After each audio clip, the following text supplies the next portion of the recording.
سیاحوں کو وہاں پر خون میں لت پت لاشوں کی فوٹیجز سامنے آئی ہیں، وہاں پر ایسے مناظر دیکھنے میں آئے، ایسے تصویریں سامنے آئی ہیں کہ ایک عورت اپنے شوہر کی لاش کے برابر میں بیٹھی ہوئی ہے اور اس کو کوئی ریسکیو کرنے والا نہیں ہے۔ بائیسرن ایک ایسی جگہ ہے پہلگام کی جہاں پر صرف گھوڑوں یا ہائکنگ کر کے جایا جا سکتا ہے، وہاں گاڑی جانے کا بھی انتظام نہیں ہے، اور پورے مقبوضہ کشمیر میں 7 لاکھ بھارتی فوج ہے، جگہ جگہ چپے چپے پر چیکنگ ہے، جگہ جگہ پر کوئی کشمیری محفوظ نہیں ہے، کوئی ایسا موڑ نہیں ہے، کوئی ایسا سگنل نہیں ہے، کوئی ایسی جگہ نہیں ہے جہاں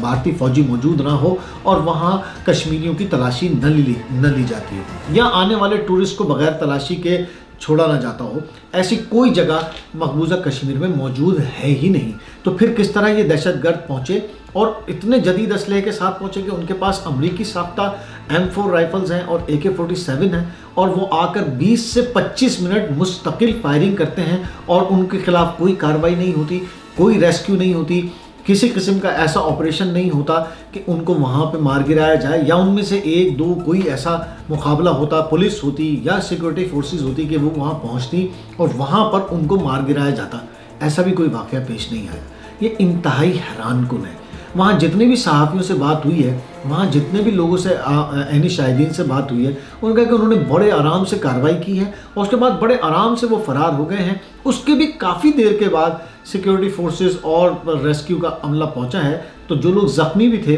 وہ بھی اپنی جان سے ہاتھ دھو بیٹھے۔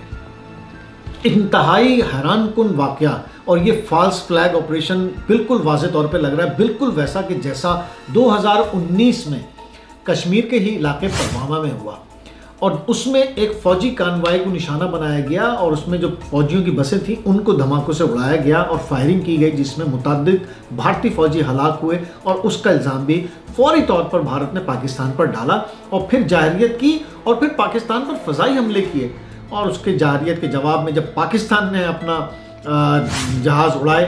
2 جہاز بھارتی تباہ کیے اور ایک پائلٹ گرفتار بھی ہو گیا جس کا بہت ہی مشہور نام جو کہ سب کو بھی ذہنوں میں ہوگا، ابھینندن، اور اس کو گرفتار کر کے لے آیا گیا پاکستان۔ خیر 1 یا 2 دن کے بعد اس کو چھوڑ دیا گیا چائے وائے پلا کے۔ بڑی مشہور یہ بات ہوئی کہ جی چائے پینے آیا تھا چلا گیا اس کے بعد، اور اس میں انڈیا کو کافی بے عزتی کا سامنا کرنا پڑا۔ پہلگام واقعے کے بہت سارے پہلو بالکل ایسے ہیں کہ جیسے پلوامہ میں ہوا کہ دہشت گرد آئے، بڑے آسانی سے کارروائی کی، اس کے بعد بڑے آسانی سے فرار ہو گئے، اور 1 گھنٹے کے بعد ہی پورا ہندوستان کا میڈیا اس کو پاکستان پر ڈالنے پر تل گیا۔ اور یہی پہلگام کے واقعے میں بھی ہوا کہ ابھی 1 گھنٹہ نہیں گزرا تھا کہ دہشت گردوں کی تصاویر چلانا شروع کر دی گئیں، نام دینے شروع کر دیے گئے، تعلقات بتانے شروع کر دیے گئے، اور تمام کا تمام ملبہ پاکستان پر ڈال دیا گیا بغیر کسی ثبوت کے، بغیر کسی شواہد کے، بغیر کسی سوچے سمجھے، اور فوری طور پر ہی پورا بھارتی میڈیا اس بات پر پوری انڈیا کی فورسز کو یہ کہنے لگا کہ فوری طور پر پاکستان پر حملہ کر دیا جائے۔ چند ہی گھنٹے گزرے تھے کہ انڈین اتھارٹیز سامنے آئیں اور انہوں نے انتہائی حیران کن اعلانات کیے۔ سب سے پہلا اعلان انہوں نے کیا جی ہم سنتاس معاہدہ وہ معاہدہ آبی معاہدہ ہے، وہ دریاؤں کا معاہدہ ہے جو پاکستان اور انڈیا کے درمیان ہوا تھا، اور اس میں گارنٹیئر IMF ہے،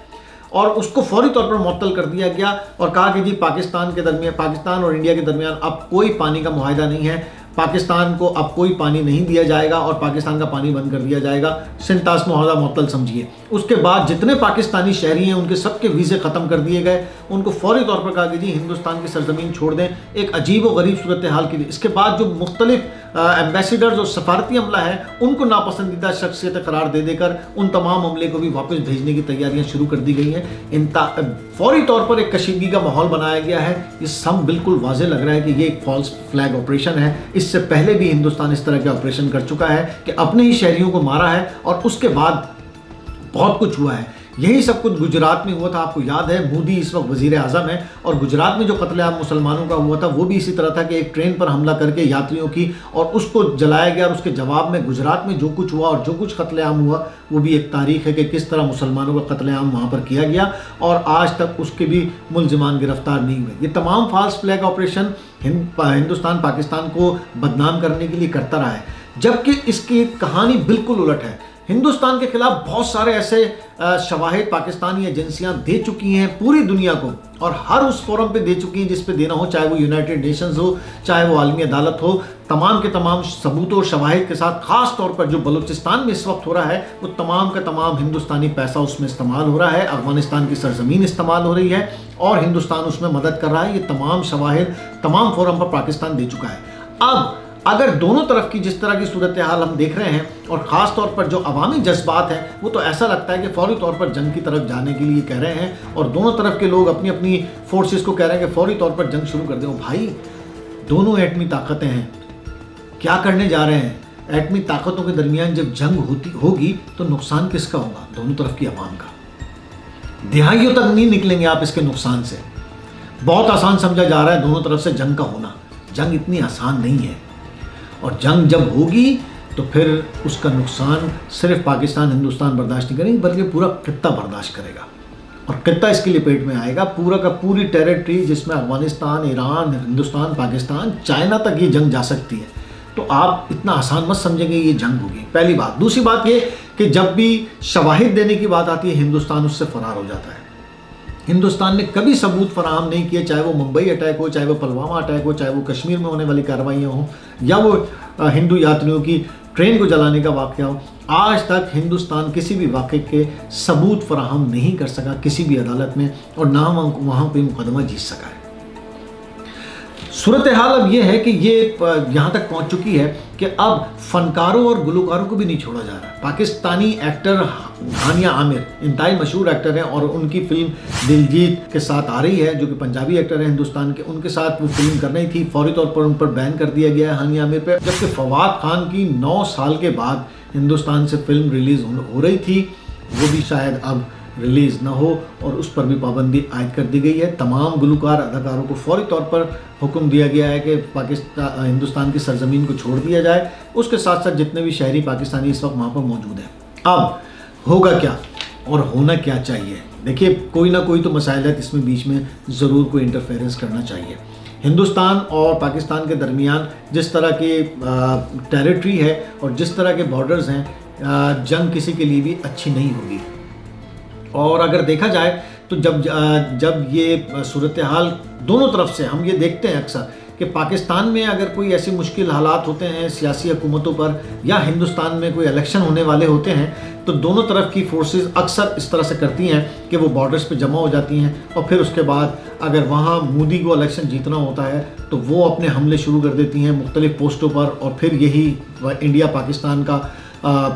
تعلقات کو گیم بنا کر اور وہ وہاں ادھر ووٹ لیتے ہیں. اور اگر ادھر یہاں پر کوئی مشکلات اس طرح کی ہوتی ہیں اور خود کو ریوائیو کرنا ہوتا ہے تو پاکستان میں بھی اسی طرح کی صورتحال دیکھنے میں آتی ہے. اور